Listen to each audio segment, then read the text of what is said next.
అక్కడ ఏ మంటల తోరణం కింద చిచ్చు తోరణం కింద నుంచి వెళ్ళాలో అక్కడ నేను నీకు సాయం వస్తాను.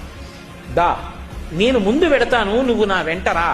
ఇక్కడే జ్వాలా తోరణం కింద నుంచి వెళ్ళొచ్చావు కనుక ఇక అక్కడ వెళ్ళవలసిన అవసరం తీసేశాను కదా అని మళ్ళీ వచ్చే ఏడాది కూడా వద్దామని పాపాలు మొదలుపెట్టకు. బుద్ధి మార్చుకొని నేను ఇంత నీకు అనుగ్రహించాను కాబట్టి నా అనుగ్రహాన్ని గుర్తు పెట్టుకుని ప్రేమతో నేను చెప్పినట్టు బ్రతుకు పైన ఆ మార్పు తెచ్చుకుని కార్తీక పౌర్ణమి నాడు జ్వాలాతోరణం చేస్తారు శివాలయాల ముందు.